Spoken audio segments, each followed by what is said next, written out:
like most other members of the U.S. Congress, is a millionaire. Krista Patton is 68 years old. She is frail and no longer able to leave her home. She lives on a fixed income.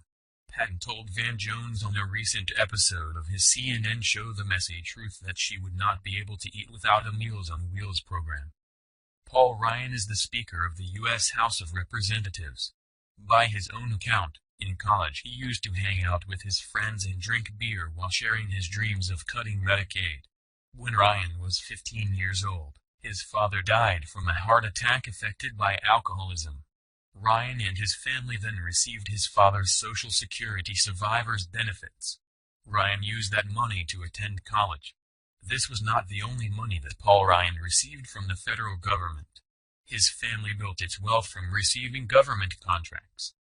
Like his idol Ayn Rand, who argued against the very idea of government and the commons yet received Social Security and Medicare, Paul Ryan has combined meanness, cruelty and callousness toward the weak and the vulnerable with gross and unapologetic hypocrisy. Republicans like Ryan, along with the millionaires and billionaires who comprise Donald Trump's cabinet and inner circle, literally want to take food, shelter and health care away from poor people like Krista Patton. Today's Republicans view these Americans as useless eaters to be disposed of by means both passive and active. It is normal to feel aghast at and disgusted by the Republican Party's war on the poor. The more challenging and perhaps even more disturbing task is to ask why today's conservatives feel such antipathy, disregard and hostility toward poor and other vulnerable Americans. Certainly greed and a slavish devotion to a revanchist right-wing ideology are part of the answer. But they may not be sufficient. Conservatives are more likely to exhibit social dominance and bullying behavior. This is a function of their authoritarian tendencies. The election of Donald Trump exemplifies this phenomenon. American political elites often use language that robs poor and other marginalized people of their individuality, humanity and dignity.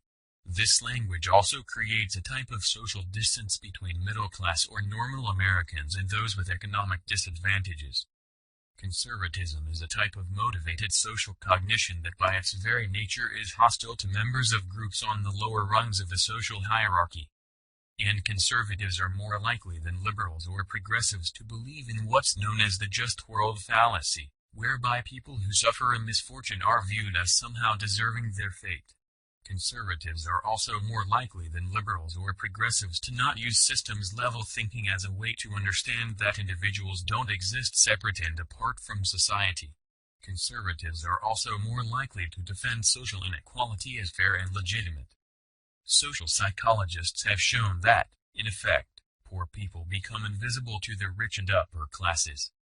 The psychological dynamic known as diffusion of responsibility, whereby people tend to ignore those in crisis, especially if they're perceived as being of a different social group, race, ethnicity or class, also encourages a lack of empathy and concern.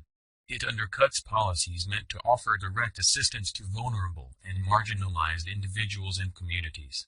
A perverse corollary to the diffusion of responsibility can also be used to legitimize punitive policies that target specific individuals and groups.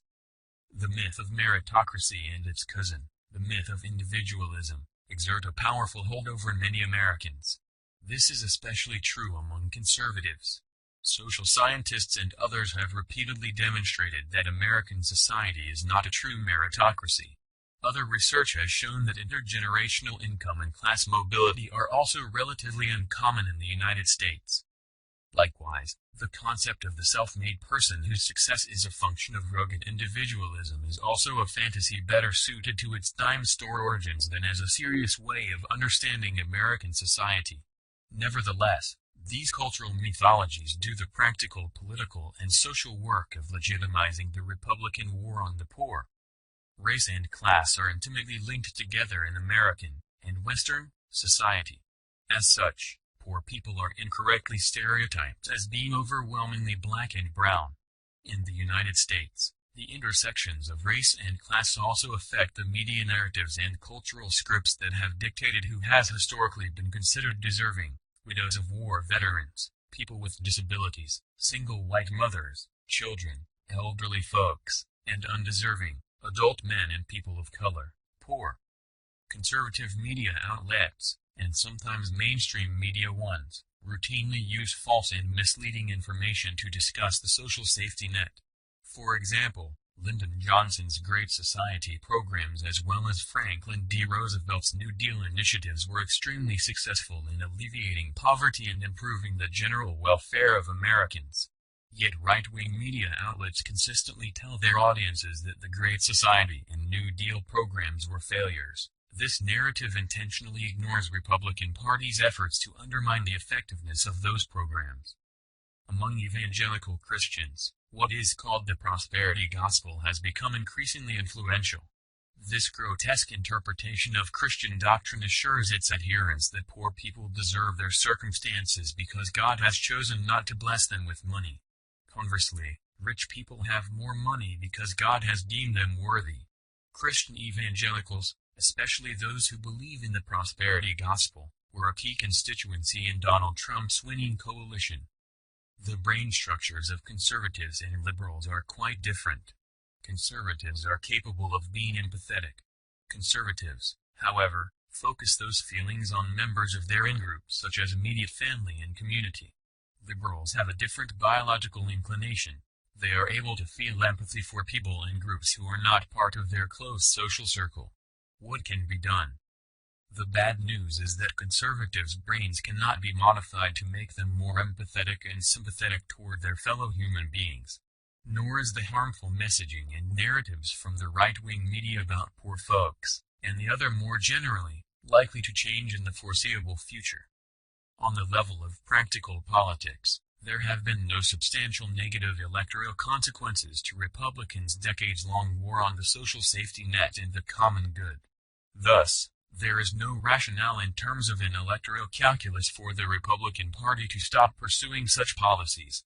Moreover, it is unlikely that conservative red state voters will wake up and stop supporting a political party that actually leaves them less economically prosperous and financially secure. Here, poor and working-class Republican voters are like Pavlov's dogs, seeking out abuse from their masters in the hope that the latter will hurt other Americans even more. But maybe there is hope. Americans must reinvigorate their social and political institutions across the divides of race and class. This is the social glue that can be used to transcend the culture of cruelty that the Republican Party and the regime of neoliberal economics have imposed in the United States. Political messaging is critical. America should be a true we the people democracy that meets the needs of all people and not just those of the rich and the powerful. The Democratic Party must improve the way it communicates this vision to the American people. Unfortunately, the Republican war on the poor is but one sign of the deep moral rot at the heart of American society. This crisis extends well beyond the election of Donald Trump and the cruelty that has been both promised and so far enacted by his cadre and the Republican Party.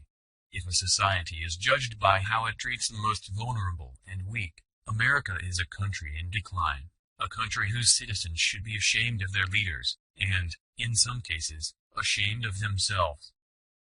That's the news. Join us here every day. Be sure to subscribe and click the bell. See you next time.